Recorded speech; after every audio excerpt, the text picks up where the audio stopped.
This episode includes descriptions of sex and sexual activity and is intended for mature adult audiences. Hey everybody, welcome to Thrive Beyond Pornography. I'm your host, Zach Spafford, and today I have my friend Dan on.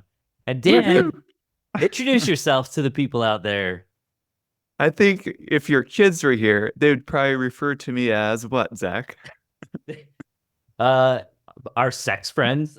Yes. I'm Zach's sex friend.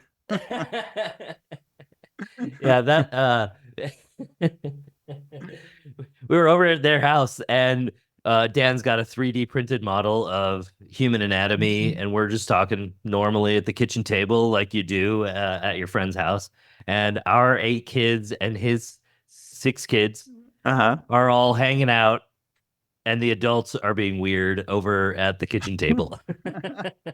We're not being weird. Let's just really clarify. We're having a conversation. We're having an adult conversation. Yeah, exactly. Talking about, our line of work. Yeah, what we do. I always tell people, I talk about sex for a living on the internet. I talk about porn on the internet for a living. Dan talks about sex on the internet for a living too. Yeah, I do. And you have some amazing apps out there. You have an amazing community out there that you engage with, and that you help married couples engage and improve their intimacy. That's right. Yeah. I don't want you to get the wrong impression about me. That's right. I help couples improve intimacy and sex in their relationships. And I work primarily with Christian couples. Yeah. Perfect. Well, I love it. In the line of work that I do, sex is at the forefront of the conversation. It really is. Because while pornography and sex are not the same thing, a lot of times these two issues run in parallel, and especially with wives. I was having a conversation yesterday. There's a wife. She's like, I don't want my husband to be masturbating without me. And while that's a whole topic, in fact, Dan, you did a great conversation on that on your podcast with Dr. Jennifer Finlayson-Feist. And I think this whole conversation about how to get more intimate, how to become more connected, how to step more fully into a relationship that you like and that you enjoy and that you desire is a tough conversation, because people don't know how to talk about sex. Yes. What was that song in the 80s? Let's talk about sex, baby. Do you remember that song? Yeah. I'm showing my age here, but we really don't. And we don't do a good job of talking about it. So if you were to get everybody in the world together for 1 minute, what would you tell people about what you do and how you help people? Oh, wow. I help people find more meaning and joy in their God-given sexuality. Tell us more about that.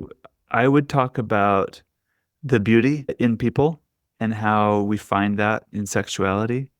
I'd talk about how differences and struggles that you have building a sexual relationship are actually there to refine you and build you as a person. I'd talk about how there's a lot of joy to be had, a lot of depth of soul you can have. And in some ways, I'd probably wax poetic and talk about even the spiritual side of building a great sexual relationship and all the benefits it provides. I'd also talk about how our eroticism is a really unique human trait and something a lot of us are ashamed of or afraid of. And I'd probably teach a few principles on how to navigate all of that and to find the goodness in our eroticism. When you think about the amazing connective capacity of having great sex, what are some of the key components that anybody can just start trying now? What are the key components of what makes sex great? Is that the question?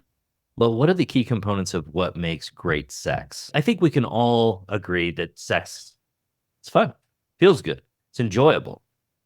But at some point, there's a difference between just having an orgasm exchange and the kind of sex that really connects you and draws you together and is something that you think about later, and that and I know men think about sex a lot more than women. So in part, I think this question is very much for women, which is real fun that 2 dudes are out here telling women what to think.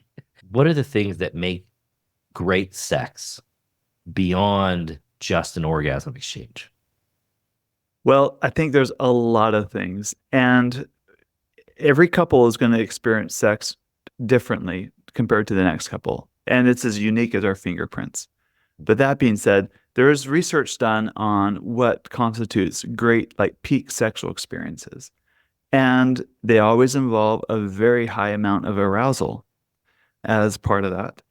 There's also a strong sense of attraction. And there's also this sense of obstacles that need to be overcome in order to get there. And if you think about Say more about anything, that. yes, if you think about anything meaningful you've ever done in life, whether it's running a marathon or starting a business or whatever is a big, there's always have been obstacles along the way that you've had to overcome in order to get there. And that's what made it special. So, in essence, if you want great sex, you have to have obstacles worth overcoming in order to get there too. That's also an ingredient in a lot of people's peak sexual experiences. What would you say is the biggest obstacle that people generally tend to struggle with in their sexual relationship? I don't know. Generally, I can just speak from my own experience, perhaps, but differences in libidos is an example of an obstacle. Okay.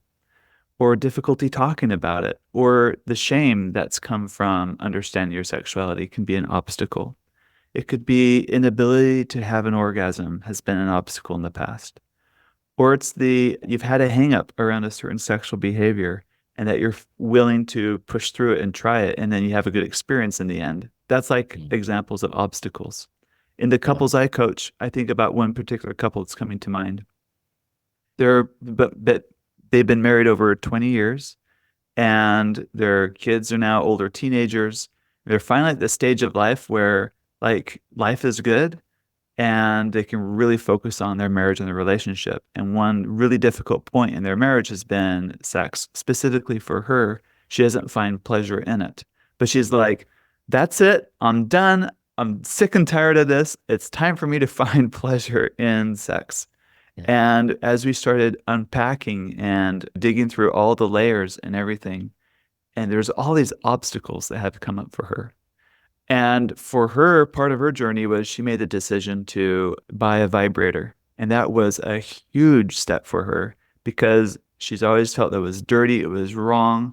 And just all the work that she went through to help her overcome those barriers and to start using one in their marriage bed just became just a really, because of those obstacles that they overcame, the sex became meaningful. It wasn't the object, but it was the obstacles they overcame that made things a lot more meaningful for them.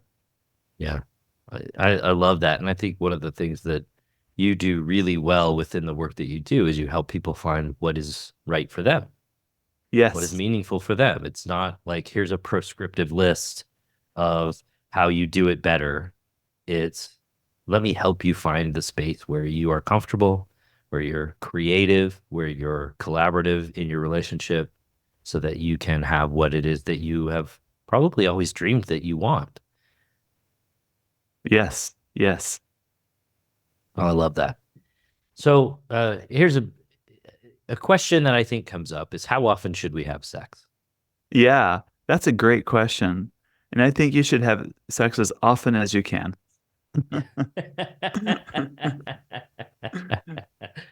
That's a great answer. Yeah, reasonably. That's a great answer. What are the factors that make it both difficult and important to have sex? What makes it difficult to have that really meaningful, good, connective sex? And then what is it that makes it important to relationships? Well, let's talk really practically and let's just be really real. In all practical respects, I'm an ordinary guy. I'm not above the human condition. I've got these problems. I've got struggles just like anyone else does. I would say you're an extraordinary guy. I don't think I am, but thanks, Zach. There's just family and family busyness. There's going to be a lot of late nights and early mornings where you're just dragging through the day. You're tired. There's stresses like preparing for a trip or a presentation or other really busy, important things going on. Or there's struggles with parenting with the kids. There's a lot of things in life that frankly just put a lot of stops to our natural arousal patterns. There can be sickness, there could be just aging and changing bodies, and maybe even inside the relationship, you've got some big, deep disagreements that haven't been resolved yet and resentments that are building up. These are all barriers to creating that intimate connection. Part of life is learning how to accept what is and finding what you have control over, focusing on that, and then just putting less attention on things you don't have control over.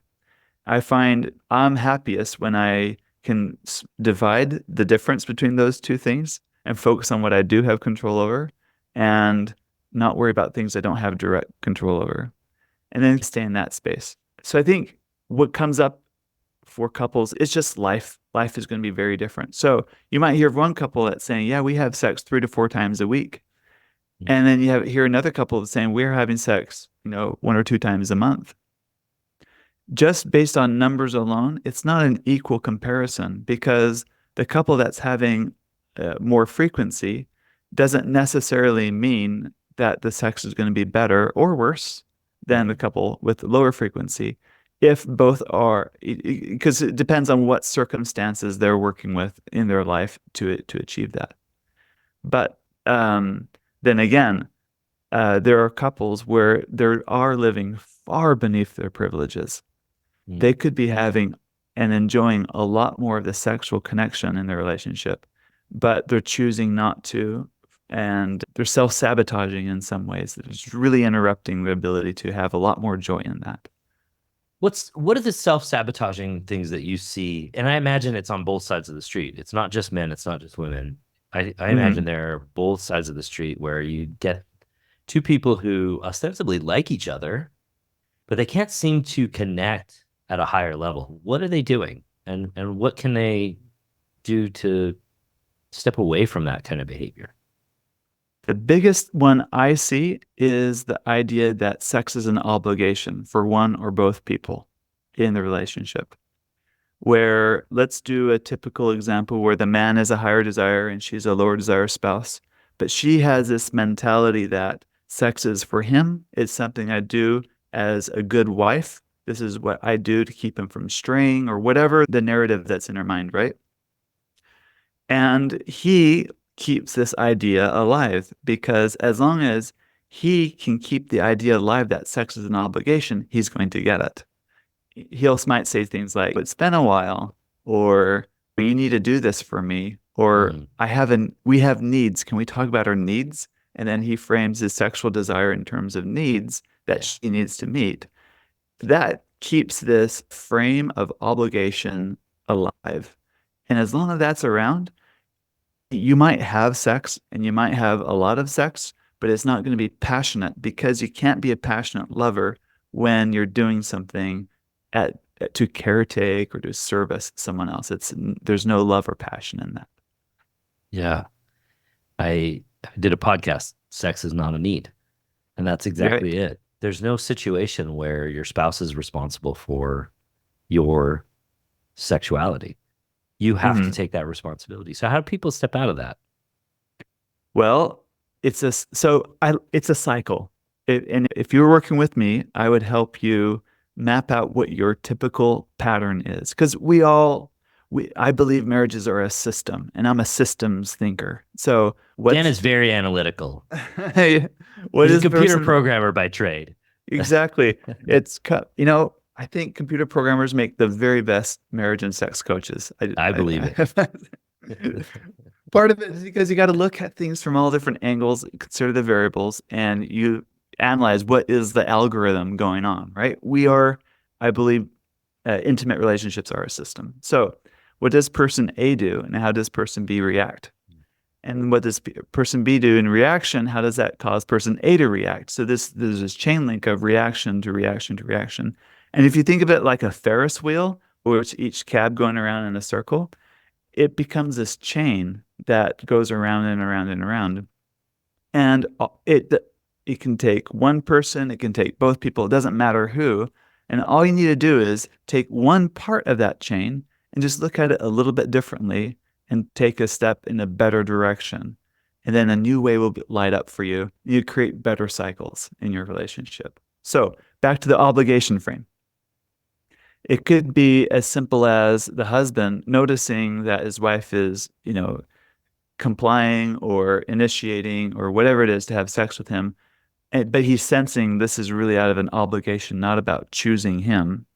He could stop and say, no, I don't want to engage in that. And basically say no to duty sex. That's one way you can break that chain. Yeah, and that is super important. I remember that moment for myself. It was in the house next door, and I was just tired of duty sex. You get an orgasm, but then you have this sinking feeling of that really wasn't freely given. That she didn't give that to me. And I feel terrible. I feel bad about that. I had my orgasm, but I don't really enjoy this feeling that she doesn't really want me. So shifting and saying, I'm not taking duty sex anymore. I want to know if you really want me. Not in that you have to show up differently and manage me by now pretending better that you want me, because I think that's one way that I think a lot of couples try and do this, but really getting clean and clear. Like, I'm okay if you don't choose me. I can handle it. And being able to show that to my wife, which was hard because I still felt rejected. I still felt like, I'm a little boy who doesn't get what he wants. Yes. And it's so hard to say no to that duty sex because it might mean you get no sex. And people think, well, some sex is better than no sex. So you're in a tough spot making that decision. Yeah, but I think being able to go through that tough spot is what allows both of you to go, oh, wait, on Darcy's side, oh, wait, he's serious. He really does want me for me. Like, I have a client who she said, I don't think my husband really wants me. You could swap out the heads and he would get what he wants. He just wants a body. He just wants someone to use, essentially. That idea, that takes a long time to, in a sense, prove. I don't think prove is the right word, but in a sense, demonstrate to your spouse, no, I really do want you. I want the person that you are, and I can wait until you're ready to be with me. And that's a big difference. And I think when that shift happened, our sex life shifted dramatically. Yes. And it went from, I thought we did pretty good. But it went from, I thought we did pretty good to, that's good. Right. It was really quite good. It changed so much. When you think about helping someone getting to that place, especially the party that is most needy, what are the things that you're telling that person? And sometimes that's the husband, sometimes that's the wife. Often it's the husband because of the way that men and women have different sexual proclivities, right? So men are more often spontaneous desire. Women are more often responsive desire. Thank you. That's the second time in 2 days that I've forgotten that word. But this is not just man versus wife. This is just as much. Women have this problem as much as men. What do you say to the husband or to the person who has that higher desire that they're trying to push and cajole their spouse into connecting and want that connection, but they don't seem to be getting it? What do you say to that person? All right. I've been through this myself. And can I answer that question in a short autobiographical story of when I've been absolutely. There? We love autobiographical stories. So my wife and I we've experienced a lot of the common struggles that couples have when it comes to our sex life. So we're no different. Many years ago, we had really big desire discrepancy. I wanted sex a lot and my wife didn't. And I did all the wrong things to try to get more sex. And this one particular time, we were having a discussion about it again. And eye roll. We're talking about it again. And in the argument, she says, look, I don't have the time that you do to sit and read books and to catch up with you sexually. Because that was the frame, right? I knew what was going on. She didn't. I wanted it more because I understood it better. She was more ignorant than I am. But I kept that frame alive. I liked to be the superior one in our relationship when it came to that. So I promised to take over cooking, shopping, all the meal prep and cleanup for 2 weeks, which is take a load off of her shoulders. Because they say, share the mental load. That's how you help your wife get in bed, right? Or whatever. So I was totally playing that card. And she agreed to read this book that I had read twice, highlighted, doggy-eared, margins, like, Emily, read this paragraph. Pay attention to this. It was really a book I wanted her to read to help her, quote unquote, develop her sexuality more. So I'm in the kitchen banging pots and pans. I'm uh, getting dinner done on time, which is also a point of contention in our relationship before, and bragging to my in-laws about what a good husband I am because I'm taking over the cooking and shopping and everything for 2 weeks. But behind it all, behind the veneer of this supposedly really nice thing that I'm doing as a husband, is a subtle dynamic that I have it figured out and my wife doesn't. Mhm. I know what it is, and she doesn't.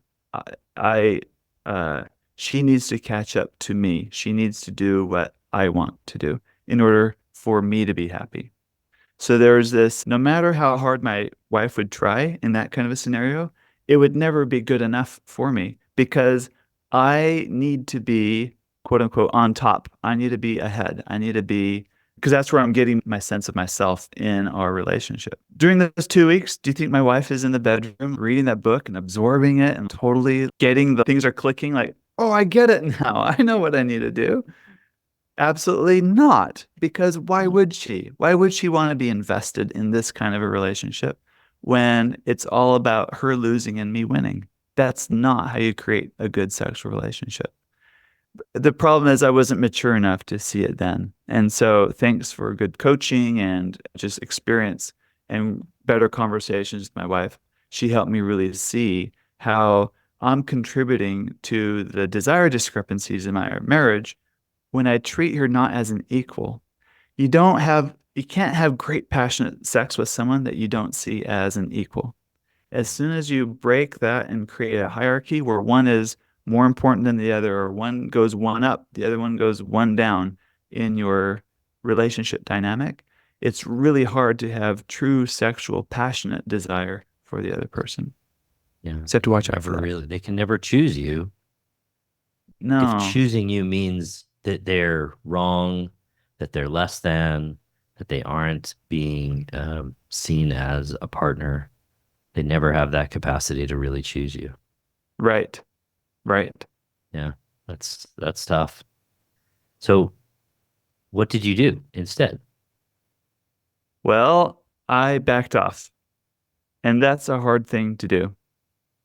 I remember one night just being so frustrated about how things are going. And a lot of it was like, I have this really long list of things I want to do sexually. And at the time, my wife's list was very, very small.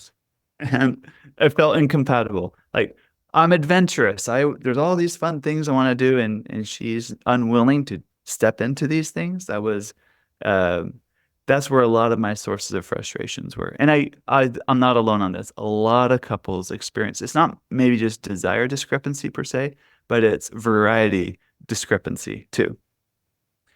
And tied on my shoes and I went for a run that night just to work out my frustration on the pavement with the stars overhead.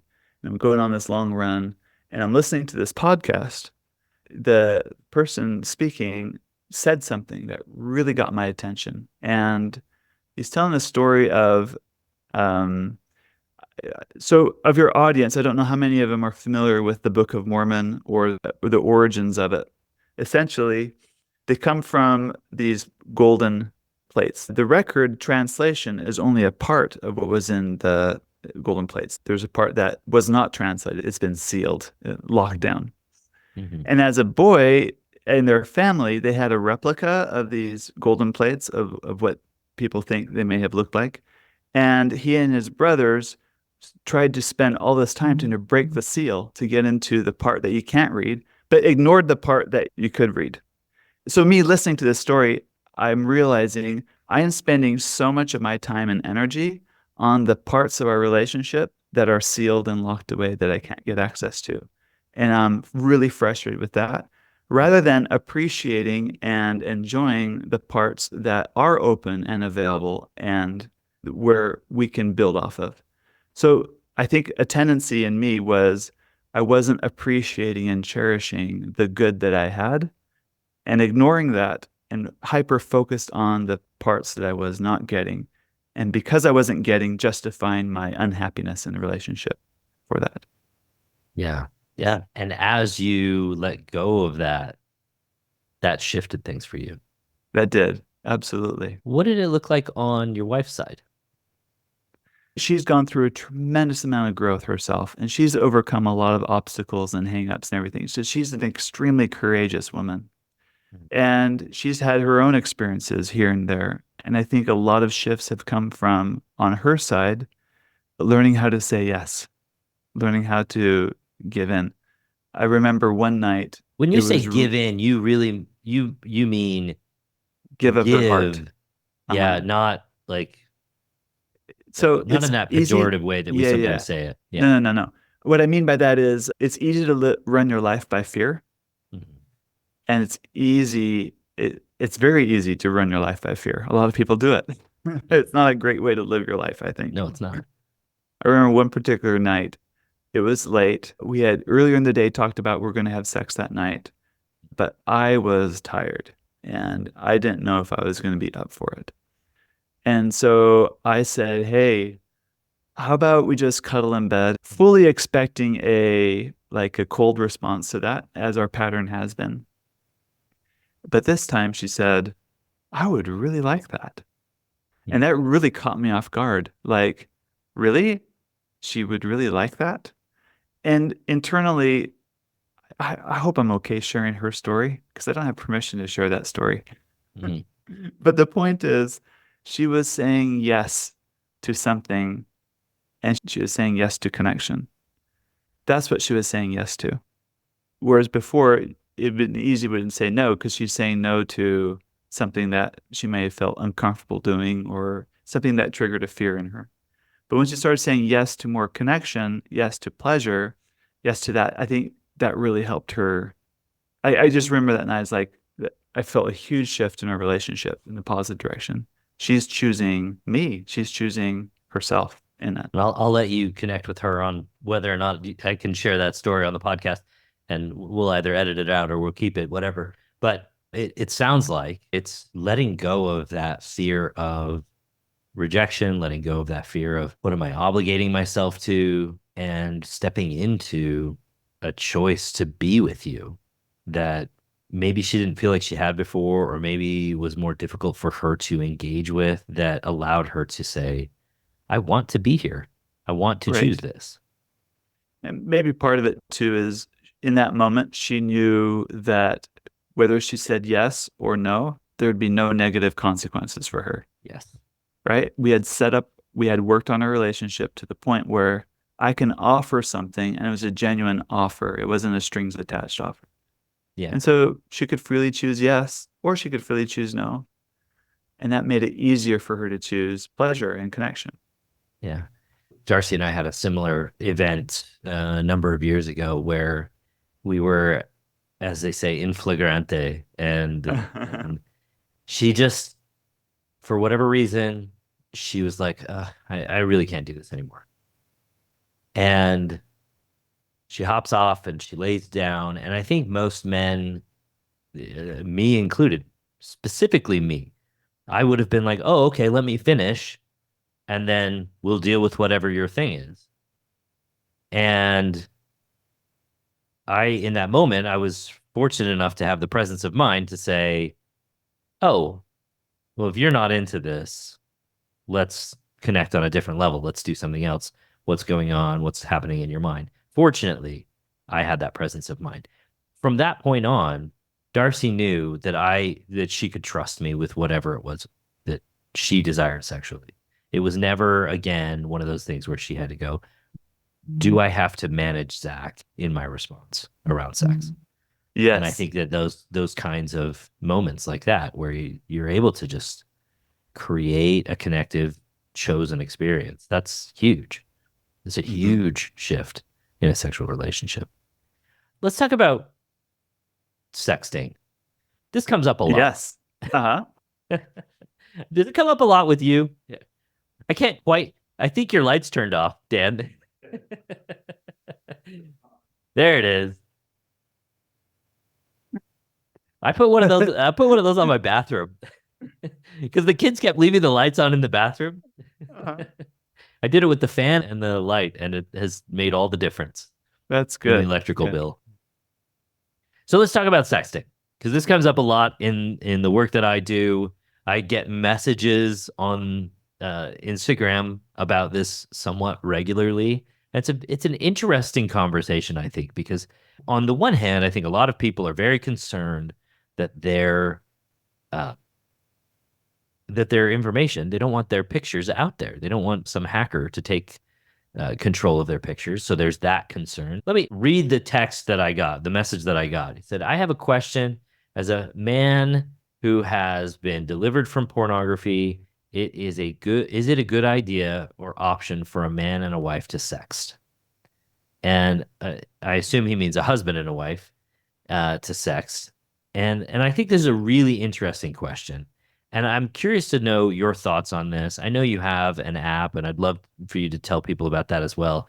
But I'm curious to understand what you think about this idea. Yeah. It may be a good idea. It may not be a good idea. And Yeah. here's why. First of all, the apprehension around it is real. I talked to another couple where a few years after they were married, he really wanted some nude pictures of his wife. And she said, no, no, no, I'm not comfortable with that. But she finally relented and sent him a few. And he cherished those photos. They loved them. Somehow, though, they got uploaded to their photo backup and their iCloud or whatever. And her This sounds father terrible. saw them. They're like flipping through like family photos, like of a recent trip they went on, and and here's all these nude photos of his daughter, like in sexy poses in there, and Oh, she wow. was so mortified and so embarrassed. She's like, I'm never doing that again. So, like the concern is real. Like this is private. This is a very, very private. We're not on display for the world to see. This, Yeah. and generally speaking, men are far more visual than women. Men love seeing photos of their wife naked. They're fantastic ways to build arousal and connection if you use it in that direction in your Mm. relationship. The struggle, though, is what to do with the photos. Are they private enough? And basically, what do you have a game plan of it basically comes to your tolerance. Can I tolerate what would happen if this got out or if this escaped or whatever? Then there's also the struggle of many families have kids who use their parents' devices for school or playing games on their phone or whatever. Or it might not just be phones, but phones and iPads that are synced together or tablet computers with you had the same logins, they're all synced together. So there's a lot of photo sharing and it's a Right. great convenient feature, but it also comes with a lot of risks. So part of it is to understand what's your tolerance level. So it may not be for everyone. And what safeguards can you take from a technology's perspective to help with that? So, like you mentioned, I have an app called Just Between Us, and we use the same encryption that banks will use or the government will use for top secret things. We use that level of encryption for everything, in so much that even if the worst thing were to happen, our servers got hacked and they downloaded the database and everything, all they would get is a bunch of junk of ones and zeros. It make Yeah. no sense because the only place the key to unlock those images resides is on your device itself. Yeah. It's only here. So you And can you take don't stuff like store any of that. You don't store any of the photos on your servers at all. I store the jumbled up encrypted copy because, and I need to store it so that If you send a message and your spouse is offline, when they come online, they need to download that image. Gotcha. Like it just logistically, things are stored online and they do online. But what is stored online is not an image file. It's not a video file. It's not even a text file. It's a blob of all these things that make no sense because there's no key to unscramble it. The key only resides on the spouse's phone. So unless you actually have physical possession of the phone on the other side. The other thing that this app prevents is now there's lots of other apps out there, WhatsApp, Signal, and so on. But those are all designed to communicate with many people. Like I can have a conversation with you, Zach, and a conversation with my wife, and a conversation with coworkers, for example, using that app. Yeah. Group texts. Yes. But there's still the risk of, I think I'm sending this to my wife, but it actually goes to you, right? There's that because the platform is built. I'm chatting with you, and then I switching conversations, and then I accidentally switch back, and I said the wrong thing to the wrong person. Yeah, absolutely.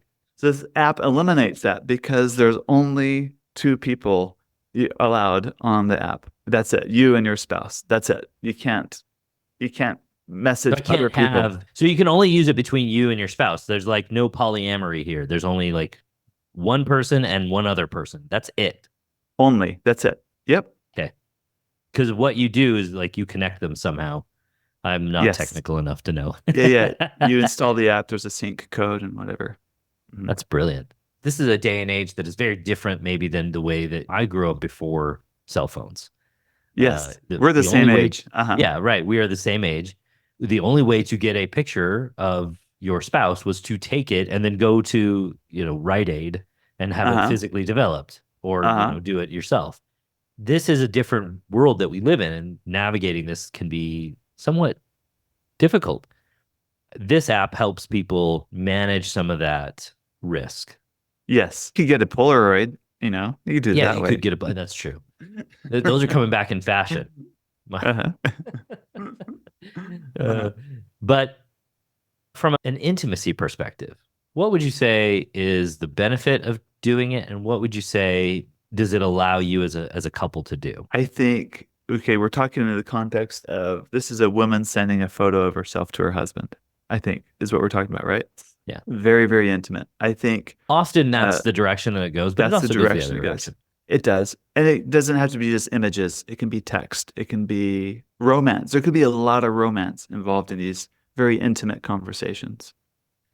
The benefit is you're building intimacy. You're building closeness in it. You're building the sense of excitement about each other.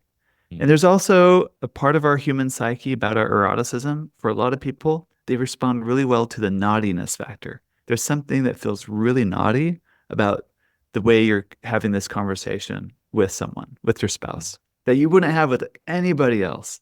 And that fuels arousal and fuels attraction in a relationship. You want lots of arousal, you want lots of attraction, and anything you can do to bring in more of that into your relationship, the better your sex life is going to be. Well, and I think part of it is that risk.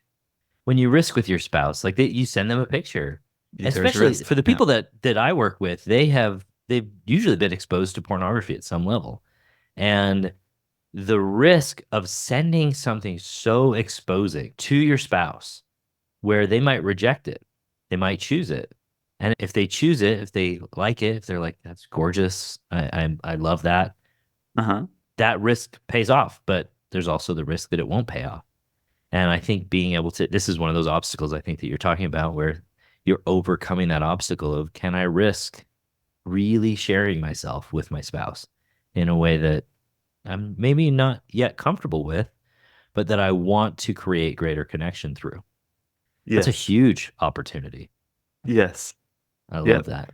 And it's not about having material to jack off with. It's sorry to be crass there. That's not the point. This isn't about that. It's about sharing something intimate to build a special kind of relationship that you have with your spouse that you don't have with anyone else. That's what it's about, I think. I would agree with that 100%. This is not simply, a lot of times in the context of what the work that I do, a lot of times it's like, can I get, I euphemistically call them fancy pictures in order to resolve my urges. And I don't think That's that's not it what at it's all. about. No. Then you're just using the other person. But Yeah. I guess the theme of our conversation today is great sex is about seeing the other person, Yeah. about really seeing each other. All of our examples and stories are about really seeing the other. Yeah. And I think that's really the point. I think if you want to have a great relationship, when couples come to me, when they come to you, they're looking for a better relationship. They're looking for something that they thought they were going to have. They're looking for something that they see in someone else. And if you want that, you have to be seen. You also have to be willing to see the other person, and you have to be willing to expose who you really are. I talk about a concept that I call the presented self.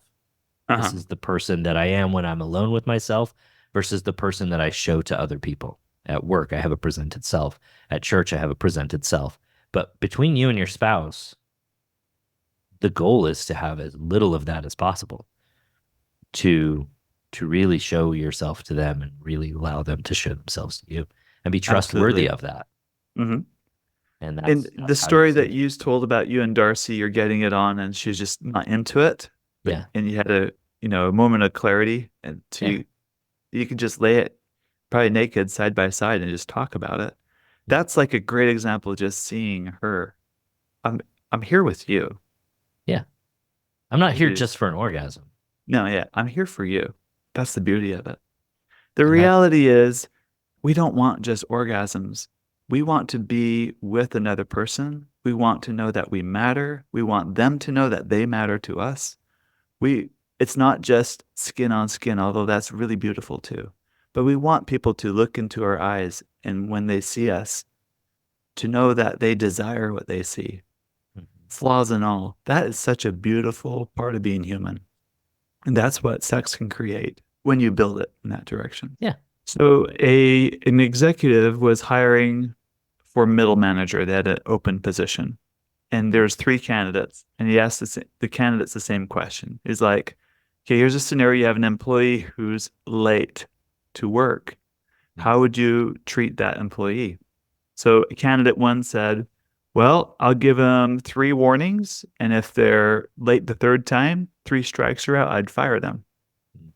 The second candidate said, well, I'll make a environment where, even if he's late, we'll have other people compensate for it. And we just really want to keep our people. So I'll just make it and not make it uncomfortable for them so they feel welcome to come to work.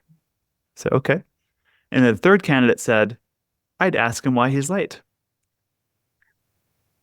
And guess who got hired? Yeah. Yes.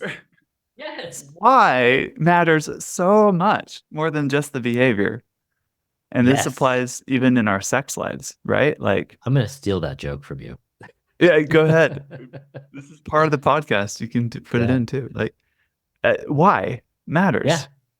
So I want images from my wife, right? Yeah. I want her to send me naked pictures. Why? I want to have more sex with my spouse. Why? Why? Or I don't want to have sex with my spouse. Why? Why? It's so easy to just go to, well, this is the steps you do, or this is why. But you got to dig into the why of your relationship, and that's I think the beauty of coaching and what you do, Zach, and what I do. This is the work we help. You got to understand the why and understand that. Yeah. Well, and it's interesting you talk about being late, and that's one of the things that this couple disagrees on. And they had this great example where he runs an office of people, and she was coming to their annual Christmas dinner, and she's late. And she's the chronically late partner in their Ah, relationship, and he's the chronically on time or early partner in their relationship. And this question of like why is so good in that context, because if she's late because she's being rude, that's different than she's late because there was traffic. And they live in a large city, and of course there's always traffic, and of course she was late. And mhm. rather than, his response at the time was to be upset for the whole rest of the night and ignore her, Uh-huh. rather Punish than her. that, yeah, Uh-huh. ask why. Uh-huh. Why were you late? and understand her and then choose her in spite of it. And that walks all the way back into their bedroom, where the phrase that she uses is, you could swap out my head and it wouldn't matter. Ah, You don't really choose me. And this is just like this broader context of an environment where he's not choosing her, and and he's not being chosen. She finds it difficult to step in because of that. And I think this right. is really that to your point, understanding why. And in the context of being late, I Uh-huh. think we have a societal norm that being on time is the right thing. Uh-huh. But as I was just talking to them, I'm like, what if being late is the choice that she's making because she doesn't want to have small talk? She doesn't want to waste her time. She's not willing to consider other people over herself because she does that so much in other arenas of her life, that being 5, 10, 15 minutes late is a choice she's making because it is good for her. Right. Right. And I mean, I'm saying that out loud. And if people hear that, what are they're thinking? You're like, no, being late is wrong. Uh-huh. Right. But it's not necessarily. I mean, 200 years ago, late was not a thing. Right. You showed up when you showed up. Late didn't exist. There was no Uh-huh. clocks, right? Uh-huh. Maybe not 200 years ago, but you get my point. Right. Uh-huh. So, yeah. So why do you want fancy pictures of your wife? That's a really good question. Yeah. Right. And we're talking about improving sex and marriage, right? I Yeah. think sometimes it just comes down to you need a better sex education. And if Mhm. you got your sex education from porn alone, that's not a great education. And a lot of us don't come from families where sex was talked about, or at least the pleasure conversation wasn't talked about in a positive way. Yeah. And so we lack a good sex education. And no wonder why you don't want sex. No wonder why your spouse isn't as enthusiastic, because frankly, the sex you're having isn't great. So Right. it does make sense as a couple, if you're willing to learn how to make Yeah. sex really pleasurable and fun and satisfying. Yeah. And if I think you said this earlier, and I think it's a really good point. If the pictures that you're asking your spouse for are supposed to be some sort of proxy for pornography, that's probably Uh-huh. not a good reason. No. And if the reason that your spouse is sending you pictures is because they want to connect with you or pique your interest or show you that they are revealing their entire self to you, that's a way different reason. And I think a much more meaningful reason to have those pictures. Yeah. And I also think that the pictures aren't necessarily even the pinnacle of what you're looking for, Right. because the Right. text message or communications that really show that your spouse has thought about you and is choosing you and wants to engage that part of your relationship, that to me is probably just as meaningful as a picture. Yeah. It's play. We're introducing play Yes. into the relationship because play is also a form of choosing your spouse, right? Yeah. Like I know of a couple, he was away in a neighboring town on a business seminar, and it was like an hour commute from his home. And instead of like staying overnight in the neighbor town, he's just going to come home really late every night and leave early the next morning, back and Yeah. forth for 3 days. So he's sitting there on the first day in the room in the seminar, and Mhm. he opens up his phone and totally out of his comfort zone, he sends a message to his wife saying, "Hey, I heard your husband is out of town." Right? This is totally like nervous. He doesn't know how she's going to respond. Like, this is like, Yeah. and, but she picked up on the cue and she replied, "You're right. He's out of town. Want to come over?" And then they had this banter going back and forth over text message while he's sitting in this boring workshop. They're pretending to have an affair, right? They're not having Sure. an affair, but it's the Sure. play and it's the bantering. And she's like, "Well, uh, I'll leave the back door unlocked tonight. Ooh, Maybe, maybe." maybe. Maybe. I don't know because I'm tired and the kids might be up, so the back door might be unlocked. But that was how they played. So he comes home and he doesn't go home like through the garage or through the front door. He parks the car and goes around to the back door, and guess what? It was unlocked and they're playing. Yeah. That's the fun. That's the spirit to have. This is playful. This is how you build for intimacy and play with eroticism in a relationship. Yeah, I often liken it to little kids when they play. Uh-huh. I don't know if you've ever seen this. I'm sure you have. You have little kids where you've got a pair of kids who are playing for hours Uh-huh. on nothing. It's Uh-huh. them and like one thing, and they play and they interact, and the story goes back and forth, and it has its ups and downs, and all they're doing is just engaging their imagination. And sex and sexuality and eroticism, I think, within relationships is very much the adult form of that. This is how I think we go from just orgasm exchange to, 2, 3, 4, sometimes more hours of really losing yourself in the body of your spouse. Right. Yeah.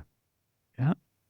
And it's a different framework, right? Like you said, porn is not a very good educator, just like Doritos are not a very good nutrition. Correct. Yeah. It's not, that's not sex. It's not good sex. Right. It is idealized and sterilized, but it's not really sex. Just like Doritos are not really food. You could not Right. live on a deserted island for the rest of your life just on Doritos. No. You would No. become nutritionally deficient. And Right. what you teach, which is what I love, is this idea of how can I engage my spouse in a way that allows them the space to choose in and be a part of Yes. this and play and let their imagination run. I'm reminded of the rules of improv. Uh-huh. Familiar with the rules of improv?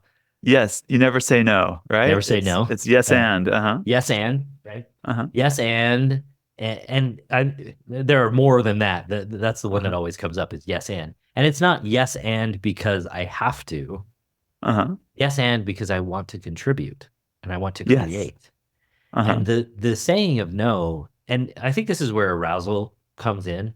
I think it's a lot easier to say yes and be fully engaged when you're fully aroused. And I think a lot of people miss this step. Uh-huh. What do you think about that? Oh, absolutely. Arousal is we're not aroused enough sometimes. And part of it could be education. You just don't understand how bodies work or whatever. And sometimes it's impatience on the part of one or both spouses. But yeah, arousal. But arousal is not just Sometimes it's physical, environment.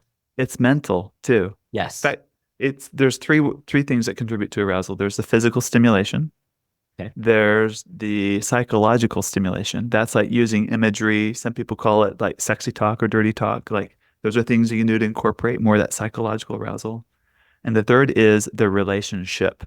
People can get a lot of arousal because they feel cared for. They feel like they're playing with someone. They feel curious about someone. Like those things contribute in that relationship to the arousal. Yeah. So if I'm a wife and I'm sitting here listening to you say all of these things, and my husband views pornography, one of the things that's in the back of my mind, I hear this all the time. I know Darcy dealt with this. It's, well, I don't want to be porn. I don't want to be that for him. Yeah. As if it's a partner substitute fantasy or whatever, Right. right? Right. That's what's going How on. do I engage in those three components of arousal in the face of these ideas? Well, so the question is, if I'm the wife and I look at my husband who uses porn, who also wants to have sex with me, and I'm thinking I'm just a partner replacement, Mhm. is that's good. So the first step is first check in. Do you really want to have sex with me? Or are you having sex with someone else when you have sex with me? Like mentally. Like, Yeah. can you Have you engage in ever that run across conversation? this? Because I've asked this question a lot. Because I'm sitting across from spouses. What do they say? I don't want that. And then I say, well, ask him. Is Uh-huh. he thinking about someone else? Is he thinking about porn when he's having sex with you? I've not run across anybody who has said yes. Now that might be Uh-huh. because we're asking Because them. they're not being honest, perhaps. I don't know. Uh-huh. That's a Uh-huh. possibility. Uh-huh. But I know from my own personal experience, I never was. And I think that for generally for the men that I work with, that's the case. When you think about that idea, what do you say to a wife? What do you say to a spouse who is somehow thinking, well, he's replacing me with something else? I've never personally dealt with that. But those I coach that have, there has to be an element of trust. Again, why? Right? Yes. Why is this coming up? And yes, the history of pornography use is there. And you use pornography to get aroused so that you Right. can have an orgasm. So there's like a predictable pattern there. Mhm. And now you're sexually engaged with someone else. So it's easy to think you really don't want me. You just want an apparatus, Mhm. right? Yeah. You just want the substitute. You So want a you have means to to an make end. sex. Yeah, yeah. So you have to make sex more intimate for that. I would recommend for a couple that's dealing with that, if you can begin sex slowly and with lots of eye contact, because slow it down and really look into each other's eyes Mhm. and be fully present. Can you breathe together? Can you slow it down together? Because if the entire time as a wife having sex with a man, I'm evaluating, is he with me or is he with someone else? Is he with me or is he with someone else? It's going to really interrupt my Mhm. ability to be fully present and enjoy that experience. And it's going to have an effect on him too, naturally, right? We affect each other. That the she's going to have a hard time, sorry, he's going to have a hard time trying to figure out what do I need to do to help arouse her more, how to get this going to the next stage together in our Right. sexual interaction. So you feed off of each other in that. So slow it down and go kind of internal. Can you check yourself in that? Understand where you're settling. Can you find a center? And then bring your best self to your spouse in that. Yeah. Well, it sounds like at least part of it needs to be more conversation around what are you thinking about? Yeah, What's going on in your mind when we're having sex? Can I right. ask you? And I think we don't ask those questions partly because we're afraid of the answer. Because what if he really is thinking about someone else when you're having sex? Yeah, That that's would a be reality you'll devastating. need to deal with. Yeah. Yes. Yep. And then you need to deal with that reality so that you can either choose in or not choose in. And I think a lot of people would rather leave well enough alone, just, you know, get our orgasms and not really know each other. And Right. that process of knowing each other is tough. Right. Right. When you think about your process for yourself with the clients that you work with, what has been the single most valuable tool to getting to a place where you are more connected, more intimate? Yes. I think the tool is called the ABCDEs. And really quickly, the A is for awareness and accountability. When you're a lot more aware of your internal process and your emotions and how your thoughts form your feelings, which form your actions, that's the A that helps. B is when you're balanced in your belonging to each other, where you're not so fused or emotionally like attached and you're not so independent and at arm's length that you can have a better sense of balance in the belonging in the relationship. The C is for courageous choosing. That's when you really courageously choose this other person, like the other couples we've been talking about. Knowing that your spouse is going to step in with both feet and stay there, and a commitment to yourself that I am going to step in with both feet and in this, and I choose this person, I choose this relationship, solves so many problems and unlocks so much potential for great sex in a relationship. The D is for developing desire. Desire isn't something that just comes and goes. There's a process to get it. So knowing your own step, knowing your own turn-ons and your own turn-offs, they call them brakes and accelerators, or your desire patterns. Am I more spontaneous? Am I more responsive? Or what things really help bridge the gap to help me get there? And part of that is understanding your own anatomy. Like, this part of my body feels really good being touched in this way, and this part Yeah. feels good being touched in that way. That's part of developing that desire. And the E is for embrace your eroticism.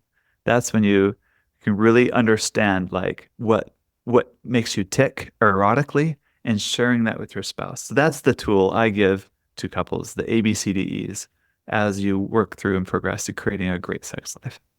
I love it. I mean, that is so simple, but so powerful to help you, just step into each place in turn so that you have what you need to create the relationship that you want. Hmm. Thriving, really thriving. Yes. I love that. Yeah. Was there anything else that you wanted to share with the audience? It just makes sex great. Make sex really good. And when you have sex, make it great sex. And there's a lot of dimensions to that. There's a physical side. There's like just get good at technique. Just get to know your spouse really well and what he or she really likes in bed. But there's also the emotional side. Make it really connecting and bonding. Yeah. One of the things that I talk about with the couples that I work with is that sex is a barometer of the rest of your relationship. Yeah, And making sex good is a meaningful way of making the rest of your relationship good. right. I don't think it's possible. I know, at least in my relationship with Darcy, I don't think it's possible to have great sex when we are not emotionally connected, when we That's are true. not capable of choosing each other. We could still have sex. It's just not great sex. And as a barometer of our relationship and as a barometer of the relationships that the couple that I was just coaching, they don't have good sex. And part of it is that he doesn't choose her, Hmm. right? You could just swap out my head and it wouldn't matter. Right. That same idea is permeated throughout their relationship. And it's one of those things that when they work on that, they will start to see the results. It won't be tomorrow, Hmm. but it will eventually happen if they do that. And Zach, I 100% agree. And also, I believe the inverse is also true. Mm. Things may not be going well in your relationship emotionally, but then you have really good sex. And it has this tendency to at least solve a lot of the little things. Like the little That irritants elevates. kind of go away, right? Because if you can have that kind of an experience with your spouse, then yeah, we can get through these other things. It gives you courage and gives you that meaningful endurance through other things too. So you can solve the problem in either direction. You can start with the sex first and it helps the emotions, or you can help with the emotional side first and it improves the sex, or work Yeah, on that's both brilliant. simultaneously. Yeah, I love that. So if it's about getting the sex better and emotions help, can you give us one tip to help us do that? Can you help us really start on that pathway? Yeah, I got a lot of tips for you. I call them black belt sex tips, really, because you're at the point where you're really to dive into making sex, just really elevating it to the next level. And my app is full of a lot of these tips and techniques too. But one thing that I've stumbled across lately that I'm teaching a lot that I absolutely love is this idea for a woman, her vaginal opening has far more sensitivity than deep inside her vagina. Mm. And you can test this with a fingertip. You can put pressure around the entrance of her vagina, and she'll feel that far more than she'll feel pressure deep inside the vagina. That's just the way women are anatomically built. But you can take advantage of this during intercourse, where you begin with, as a man thrusts, but you stay shallow in your Mm. thrust. You stay around the entrance of it. And what you do is it's like a count to 10. You'll do like nine shallow thrusts really slowly, and then one deep thrust. And then you're going to start it over. But this time you're going to do eight shallow thrusts and then move into two deep thrusts. And then seven shallow and then three deep, and so on and so on. Mm. And part of it is a tease. Part of it is a buildup. Part of it's because you're taking your time and making it slow. But for a lot of women, they respond really well to that style of thrusting. And you Mm. can add to it kissing, deep kissing, eye contact, sexy talk, or whatever it is that you incorporate into your erotic palette. But it's a great way to activate the female's sexual response because you're trusting better. It's a better way to do your spouse. And by the time Yeah. you get to the 5s or the 6s, she's probably ready to just let it all go. Yeah, I love it. And you said your app has a lot of tips like this that can help you. Yes, right. I love Yep. it. Which is important. A lot of us, we don't talk about it. We don't discuss these things. I think we need to talk about these things more. Well, and I think being more capable of having these conversations allows us to be more comfortable in them, right? The more we talk about something, the more, I mean, when I first started what I'm doing, there were definitely those moments where I'm like, what am I doing? I'm insane. I'm talking about porn on the internet for a living. I'm talking about my porn struggle on the internet for a living. I don't know if you ever had those kinds of Very personal experiences. work, isn't it? Yeah, Uh-huh. it's very personal work. And being able to say these things out loud and use correct terminology and have a meaningful conversation about Uh-huh. things that we often think are taboo or highly private. And that's not to say that you have it, in the wrong environments, but in the right environment with the right company, these conversations can be super meaningful and super helpful as you navigate them for yourself, as you help your children navigate those things. Maybe your siblings are trying to navigate some difficult issues, and even your parents. And being able to speak comfortably about these things is important. Like, the word masturbation. Like, how many people don't ever use that word in their daily life, and yet it's Right. such a common practice that we do not that there's this real disconnect between our ability to talk about something that's happening and the thing that's happening. Yep. Absolutely.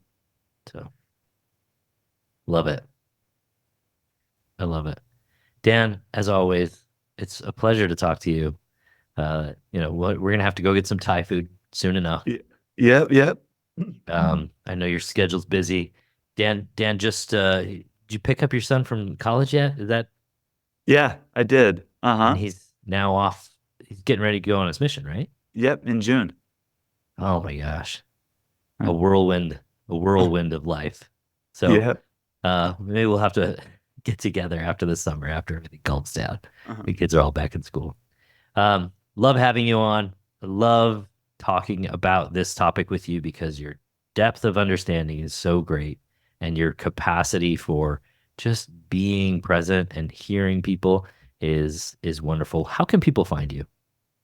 The best way to find me is my website, getyourmarriageon.com. And there you'll find the links to download my apps, like the Just Between Us app that we mentioned today, Yeah, also Intimately Us.